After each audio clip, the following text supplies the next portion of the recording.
Hi, guys, in a series of several videos, we will cover the topic, DIY sofa repair, how to fix a sagging couch and broken springs. We'll be doing this together in a home workshop setting and we'll try to spend as little money on the repair as possible. Today, we'll be talking about repairing this particular sofa.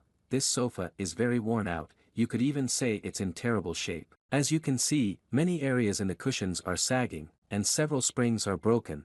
There are also holes in the fabric, and it's completely torn. The armrests are also in bad condition.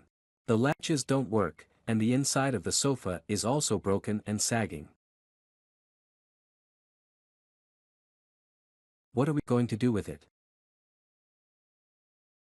Even though it's so old and worn out, it's worth putting in the effort, and here's what we'll have in 10 to 12 hours.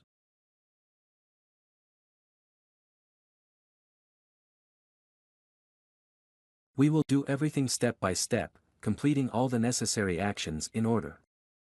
But for now, it still looks like this. So, what's the plan of action? First, we need to assess the scope of work and see what materials will be required. First, we need to assess the scope of the work and determine which materials will be needed. For a sofa of this size, you'll need up to 5 meters of fabric. We'll also need a soft filling to replace the old, worn-out mattress. We'll be working with non-woven fabric and batting. In these cases, it's best to avoid using foam because it wears out quickly on springs. In addition, we'll completely disassemble it, inspect and repair the wooden frame, replace the broken springs, replace the soft parts, cut the fabric, upholster it, and reassemble it. In 10 to 12 hours, this sofa will look like new. So, the first step is to disassemble it. For disassembly, we'll need a 17mm wrench and a screwdriver. First, we remove the side panels. To do this, you need to unscrew the nuts located inside the box. Here's how we open it. First, unscrew the front nuts.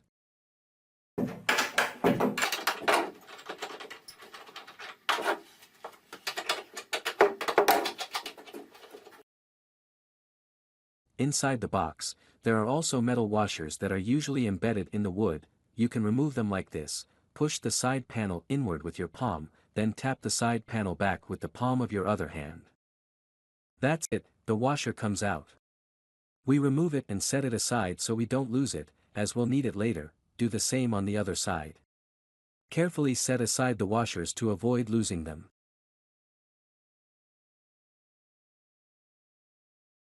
Now, we need to unscrew the rear ones. Since the latches are not working, we won't be able to lift it. To make it easier, lift the back and place it on your knee to prevent it from falling onto your hands.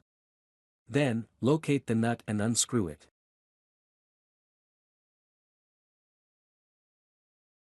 The washer came off right away. Next, remove the side panel like this, gently pry it off, being careful not to force it so it doesn't come loose. Place your hand under the latch, lift it slightly, and the panel will come off easily. Do the same for the second side panel.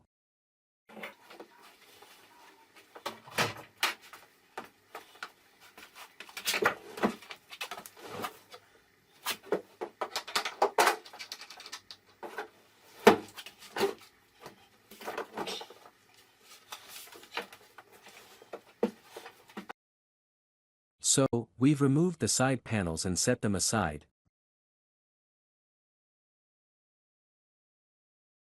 To continue disassembling the sofa, it's most convenient to turn it over like this. We flip it over and unscrew the screws from the latches that hold the box in place. We do this using the screwdriver.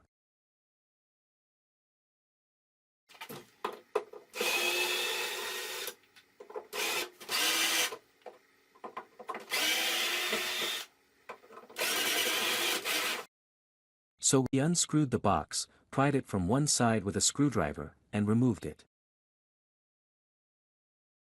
Here at the back, we have a fabric attached. This is the dust cover. We carefully tear it off in this way.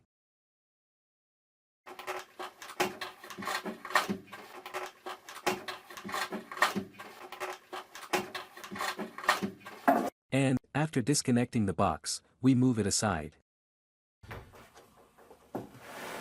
Next, we remove the cushions from both sides in the same way. And thus, we completely disassemble our sofa.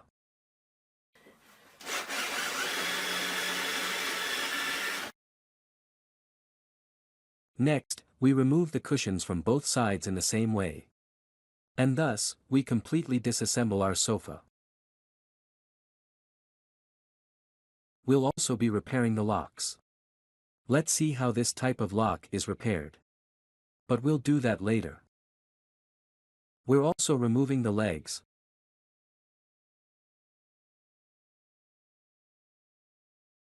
As for the armrests, one is already off, and we're removing the second one using a chisel, like this.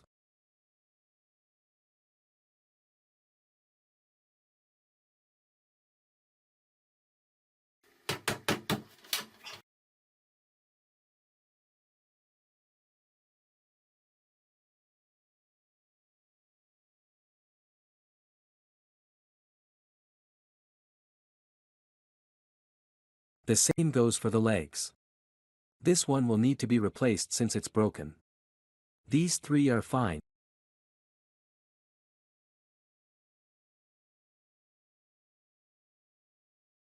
We're starting to take apart the halves. Let's begin with the worst one, the most worn out and the most damaged. It's convenient to remove the fabric with pliers.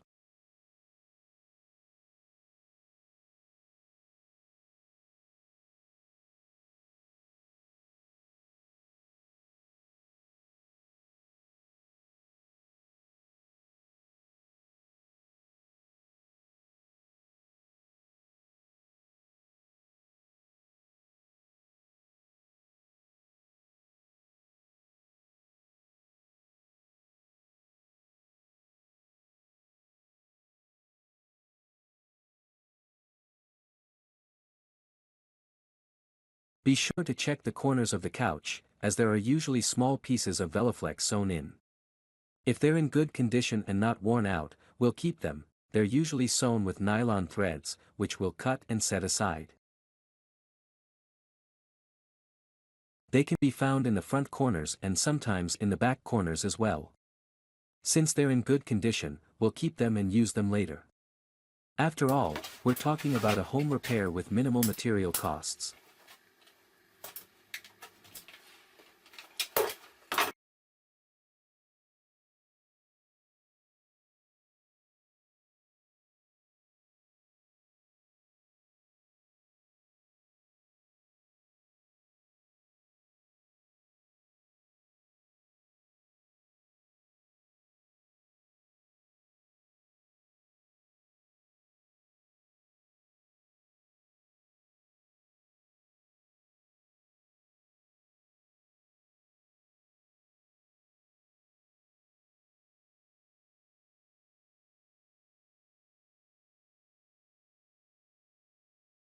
We also have these side pads here, and we'll keep them too, as they might come in handy.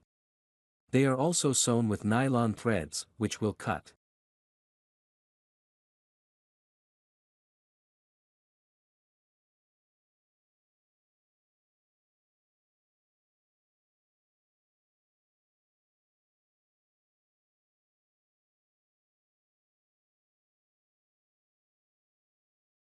As we can see, some springs are bad, while others are still good.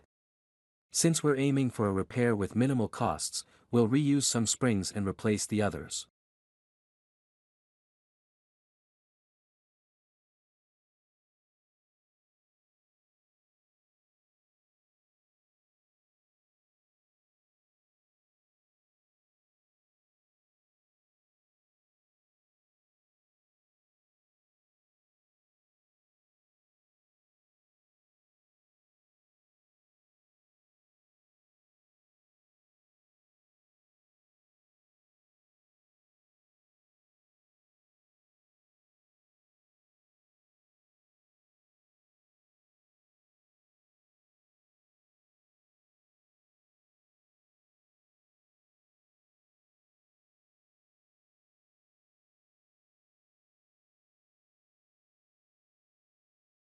So, we are disassembling and removing the fabric completely, disassembling the second half.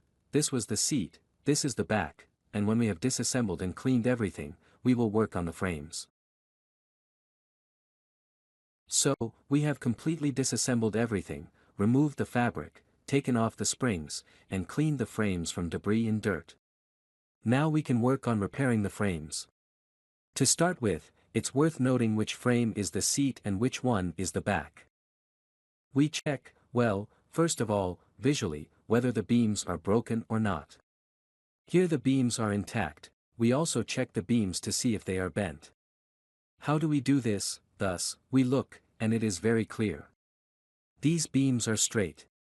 This is the back. Usually, the lower beam of the back is bent more than even on the seat. But here the beam is straight, which is good. If this beam were bent, if it is bent, it might be only about 1 or 1.5 centimeters. We turn it over so that the bent part faces up. Now we check how it is glued. This is checked with a hammer, with not very strong blows.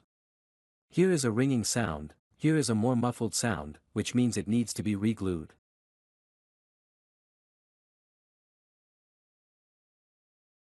If this beam were bent, if it is bent, it might be only about 1 or 1.5 centimeters.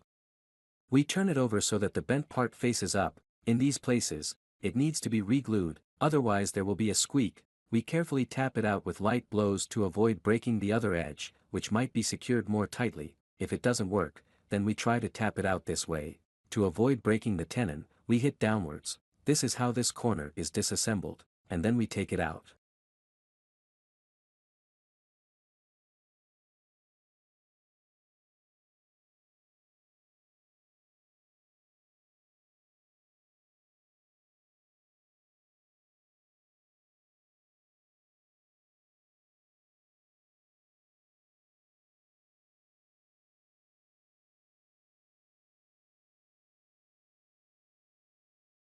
Then we need to clean the areas from glue residues that will be glued together later. For this, we apply glue to them and glue the frame.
Then we need to clean the areas from glue residues that will be glued together later. For this, we apply glue to them and glue the frame. We apply glue and insert the sides. It fits tightly, and there is no play. If it were loose, we would need to wrap this thin part with a thin fabric soaked in glue and then place this part back in position.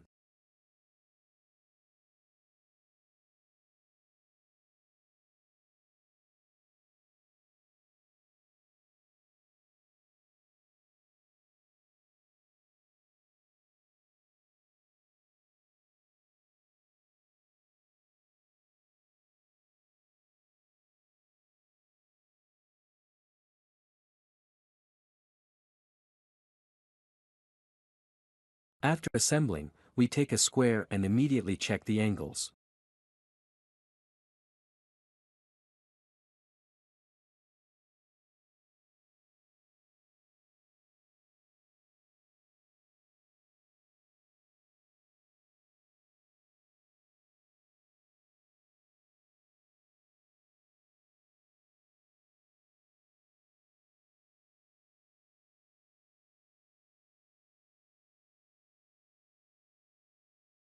After this, we need to close this part.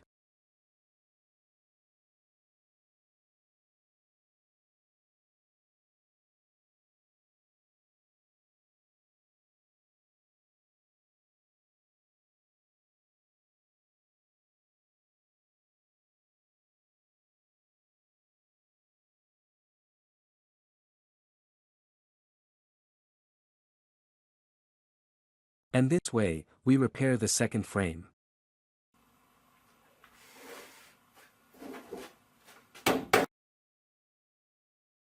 So, the frames are ready, we set them aside.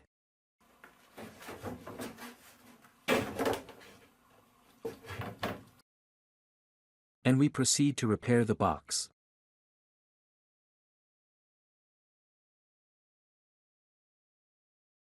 We need to pay attention to these blocks. As you can see, it is loose.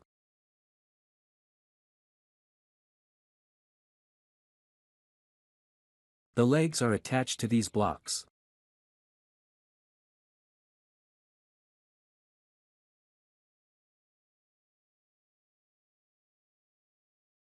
When the sofa is moved forward and backward, these blocks often become loose.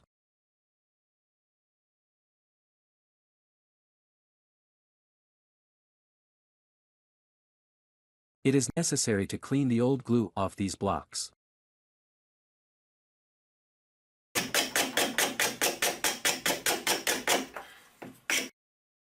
And we will secure it with nails that have a special threading along the entire length. The holes are such that additional drilling is not needed. Therefore, we apply glue and nail it down.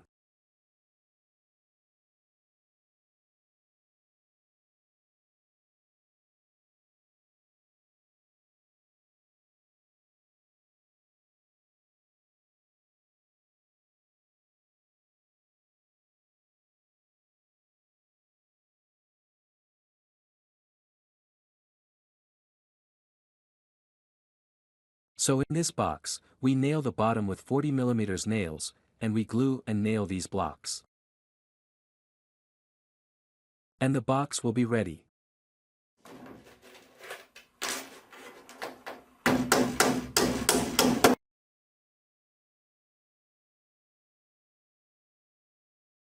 So the box is ready, we can put it aside for now and proceed with the repair and replacement of the springs. You can watch this work in the video, DIY Sofa Repair How to Fix a Sagging Couch and Broken Springs, Part 2.